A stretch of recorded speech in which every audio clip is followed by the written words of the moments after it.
Looking at ticker UNH, that's going to be United Health Group. Obviously, in here, the net flow was bearish. That's what happens when you open the day up at right around 595. You hit that low in there of 579, and we actually closed today at 587. So we closed around $12.50 from the previous trading session.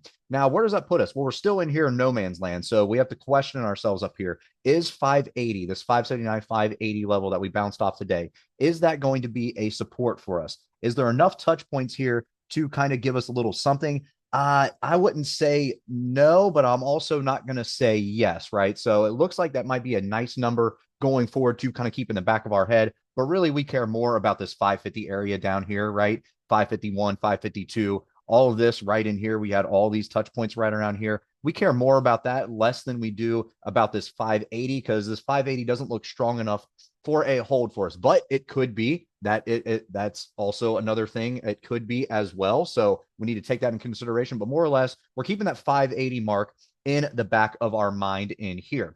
Now, above where we closed at today, so we closed at the 587. Where does that put us for resistance? Well, we have an upper trend line right here that we have to worry about. That's going to be 606. So you can see in the past that they really didn't care about the 600 level either, as far as a nice psychological point that we're going to bounce off of. Really, it was kind of about 605, 606. That was the mark that everybody was kind of bouncing off of back in here in September, October, November, in December of last year. Above that 606 mark, then we're going to chalk it up to right around that 620 area up in here. Then we'll do nice whole numbers above that 625, 630 going forward. So 606, 620, those are going to be your next two long-term resistances that we have to worry about. But more or less, we have to kind of consider, is this 580 going to be a support for us going forward in case we need to kind of reset this RSI here on the weekly? Are we going to get saved here, or do we need a nice pullback in here until we get to this 550 area right in here?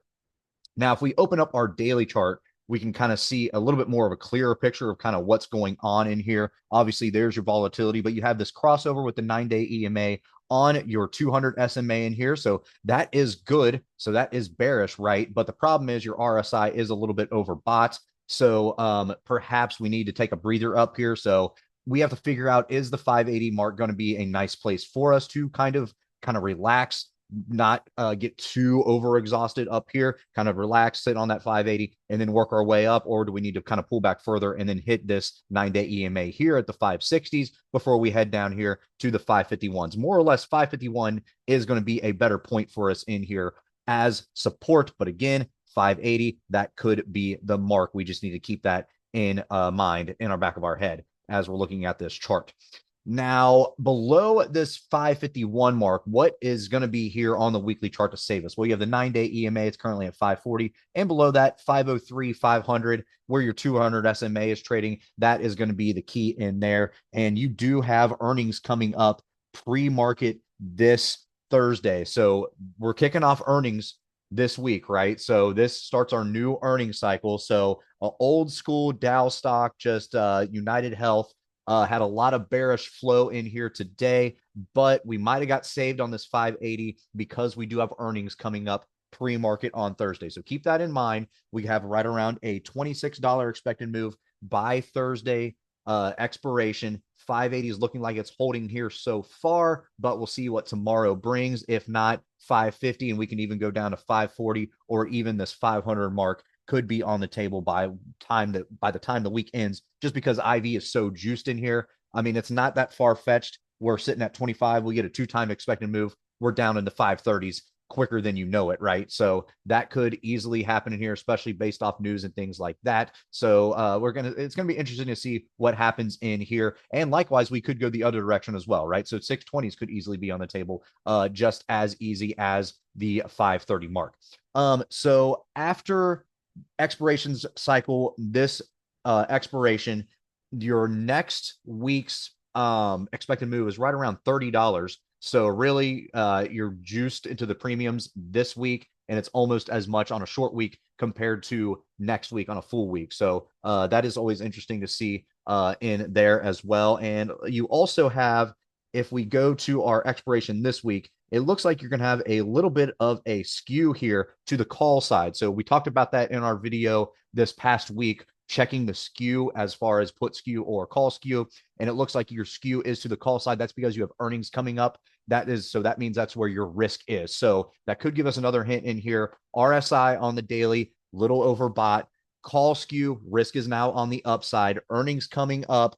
We could be kind of overrunning, over exhausting ourselves up here. We'll see how we act up here right around once we get closer to the 606 mark.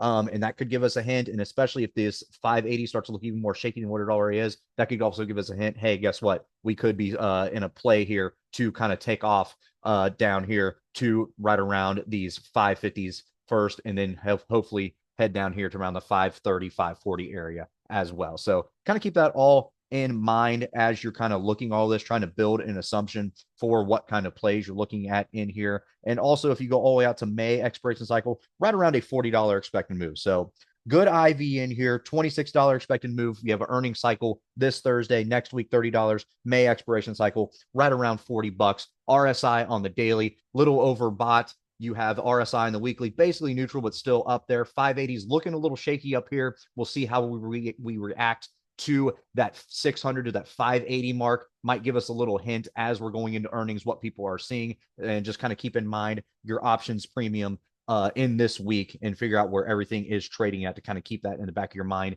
as well. So you can like look at the volume, look at the open interest, kind of put on, don't actually trade the iron condors or strangles, but look at your strangles, see what the premium is, compare it to later on in the day, see where your premium's getting sucked out at. That is always good to do too. And also be aware of your skew to the call side. So when you're putting on those iron condors and things like that, just to kind of gauge your IV and your IV percentile and IV rank and things like that. Always just make sure that you're checking your call skew, figure out where your deltas are compared to your puts as well. So we'll keep all that in mind. 580, 606, 550. Those are our magic numbers here in UNH going into earnings this Thursday. All right, guys, if you like this video, make sure to check us out on all of our social media. We also have a Discord service if you're interested, and you can find all of our socials in the description below.